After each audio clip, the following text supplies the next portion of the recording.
संत कबीर दास जी का एक बहुत प्रसिद्ध दोहा है। क्या? राम नाम की लूट मची है, लूट सके तो लूट। तो क्या विपक्षी दलों ने इस दोहे को सियासत का नया मंत्र बना दिया है? अच्छा, लेकिन आज एक हार्ड फैक्ट भी बताना आपको जरूरी है। राम मंदिर के आंदोलन से लेकर प्राण प्रतिष्ठा तक संघ का, विश्व हिंदू परिषद का और भारतीय जनता पार्टी का बड़ा रोल रहा है। दलाल दलाल दलाल। क्या वाकई हिंदू समाज को तोड़ने की, फोड़ने की और विश्वास में कमी लाने की एक बड़ा षड्यंत्र हो रहा है, जिसका बड़ा इशारा आरएसएस ने कर दिया है? चुप कर बे कुत्ते। आखिरकार ये षड्यंत्र है क्या? क्या इसका लिंक विदेशी शक्तियों के साथ भी है? राजकुमार भाटी पहली बार आरएसएस ने इस पूरे विषय पर चुप्पी थी और राष्ट्रीय स्वयंसेवक संघ का क्लियरली कहना है कि हिंदुओं के लिए यह कठिन समय है, लेकिन हिंदू विरोधियों को अबे जल्दी बोल, कल सुबह पनवेल निकलना है। बल ना दे, राष्ट्र विरोधियों को बल ना दे। क्या कहना चाहते हैं? अब गर्दा उड़ेगा भैया। ये हिंदुओं के लिए बिल्कुल भी कठिन समय नहीं है। हिंदू एक बहुत महान धर्म है, प्राचीन धर्म है, एक चारित्रिक धर्म है, एक मजबूत धर्म है। ये हिंदू धर्म के नाम पे चोरी और डकैती करने वालों के लिए कठिन समय है। ये राम के नाम पे डकैती डालने वालों के लिए कठिन समय है। अभी आपने अपने शो के शुरुआत में कबीर का एक दोहा बोला कि राम नाम की लूट है, लूट सके तो लूट। ये किस पे लागू होता है? आप उससे विपक्ष की तरफ उछाल रहे हैं। ये तो लागू होता है चंपत राय एंड कंपनी पे। मुझे क्रेडिट नहीं चाहिए। एक मैं स्पष्ट कर दूं शुरू में ही, समाजवादी पार्टी का शुरू के दिन से स्टैंड था, आप पूरा इतिहास उठा के देख लें कि राम मंदिर का निर्माण या तो आपसी सहमति से होना चाहिए या कोर्ट के आदेश के बाद होना चाहिए। बात तो सही है। अरे आप तो बाबरी मस्जिद तामीर करा रहे थे, क्या बात बोल रहे हैं आप? बता रहा हूँ। नहीं, आपके नेता ने फ्लोर ऑफ द हाउस में बोला है बाबरी मस्जिद तामीर होनी चाहिए। ठंडा कर, अपना भेजा ठंडा कर। आप क्या बात, आप बिल्कुल उल्टा बोल रहे हैं। समाजवादी पार्टी ने यह बोला था आपने और कांग्रेस ने बाबरी मस्जिद तामीर कराने की फ्लोर ऑफ द हाउस में बात करी थी, कांग्रेस के पीवी नरसिम्हा राव ने और आपके मुलायम सिंह यादव ने। सर इतिहास झूठ नहीं बोलता और मैं प्रमाणिकता के साथ दिखा दूंगा आपको। अबे हराम के, तूने जलती हुई आग में हाथ डाला है। इतने तैस के साथ, तैस पे नहीं, सत्य है सर। राम मंदिर का विरोध करा था समाजवादी पार्टी। जवाब अब बोलिए। इतने तैस के साथ और गुस्से के साथ बीजेपी प्रवक्ता को बोलना चाहिए था, क्योंकि मैं उनके खिलाफ बोल रहा हूँ। एंकर को किस बात पर गुस्सा है मेरी समझ में नहीं आया। एंकर तो निष्पक्ष होता है, एंकर को तो निष्पक्ष रहना चाहिए। नहीं, जली ना, तेरी भी जली ना। जिस तरह आपको हमारी बात पे गुस्सा आ रहा है, इन्होंने तो डकैती डाल दिया, आपको तब भी गुस्सा नहीं आ रहा। हमारी तो बात पे गुस्सा आ रहा है, ये तो डकैती डाल रहे हैं तब भी गुस्सा नहीं आ रहा। धिक्कार है तुम पर। मैं जो बोल रहा हूँ जिम्मेदारी के साथ एक बयान हमारे नेता को दिखा दीजिए। शुरू के दिन से हमारा स्टैंड ये था कि या तो आपसी सहमति से हो या कोर्ट के आदेश के बाद हो। जिस दिन सुप्रीम कोर्ट का आदेश हुआ है, मेरी पार्टी ने और मैं बाकी पार्टियों की बात कर रहा हूं, और मैं किसी मुसलमान ने, सिख ने, ईसाई ने राम मंदिर पर कोई सवाल नहीं उठाया। राम मंदिर के खिलाफ कोई नहीं बोला। ये बड़ी अच्छी बात कही है। मेरे नेता का शुरू से स्टैंड रहा है। हम इटावा में केदारेश्वर महादेव मंदिर बना रहे हैं, अखिलेश यादव जी अपने पैसे से बना रहे हैं, बहुत शानदार मंदिर बना रहे हैं, क्योंकि वो आस्थानवान व्यक्ति हैं। वो कह रहे हैं जिस दिन मेरे मंदिर का निर्माण पूरा हो जाएगा, मैं परिवार के साथ राम मंदिर में भी दर्शन करने जाऊंगा। क्या बात है। लेकिन इनका स्टैंड क्या रहा है? जब मंदिर आंदोलन चलाते थे तब तो इनका नारा होता था बच्चा बच्चा राम का, जन्मभूमि के काम का।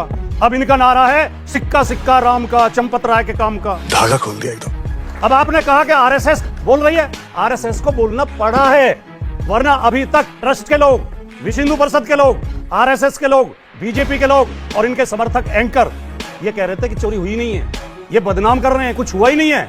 एवरीबॉडी, सबके सब चोर हैं साले। लेकिन मजबूरी में ना जब सबूत पर सबूत मिलने लगे, जब गोबर में दबे हुए रुपए मिल रहे हैं, क्या ये मामला खुला 1 जून से। 5 जून को चंपत राय जी पुलिस लेके अविनाश शुक्ला के घर पे गए थे। अविनाश शुक्ला के घर से 80 लाख रुपए बरामद हुए थे। क्यों नहीं 25 तारीख तक एफआईआर हुई? बात को रखा 20 दिन तक भी एफआईआर क्यों नहीं हुई? क्यों चंपत राय 8 तारीख को ये कह रहे थे कुछ उल्लेख नहीं मिला है? अरे देवा, ये गड़बड़ है बाबा। वो है ना कि जब जी चाहे नई दुनिया बसा लेते हैं लोग और एक चेहरे पर कई चेहरे लगा लेते हैं लोग। हाँ बेटा, ये रुपया छिपा देते हैं लोग। ये समाजवादी वाले, मुझे कुछ कहने बताने की जरूरत नहीं है। मर्यादा पुरुषोत्तम भगवान श्री राम को लेकर अखिलेश जी तो छोड़ ही दो, उन पर तो मैं आऊंगा। अगर आप अकेले राजकुमार भाटी जी को भी ट्विटर पर वीडियो पे सर्च कर लोगे तो गाली ही देते दिखाई देंगे आपको पूरा जीवन। लगता है तुम गू खा के ही मानोगे। रामचरितमानस से लेकर कोई ऐसा ग्रंथ नहीं जो राजकुमार भाटी जी ने पिछले 6 महीने, 8 महीने और 1 साल में उन पर अभद्र टिप्पणी ना करी हो, उनको गलत ना बताया हो, उनको बुरा ना बताया। तू भौंकता बहुत है आराम के। राम की लीला ऐसी, आज दंडवत लेटे पड़े, तिलक नहीं लगा के आया आप।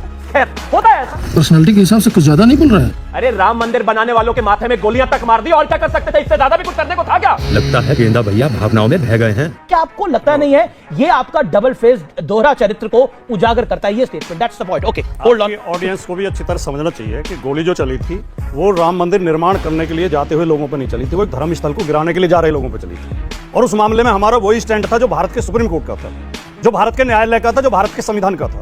और उसमें मुकदमे कायम हुए थे तो आडवाणी जी, जोशी जी और विनय कटियार, उमा भारती खिलाफ हुए थे। मुलायम सिंह यादव के खिलाफ कोई मुकदमा दर्ज नहीं हुआ था, क्योंकि मुलायम सिंह यादव ने कोई गैरकानूनी काम नहीं किया था।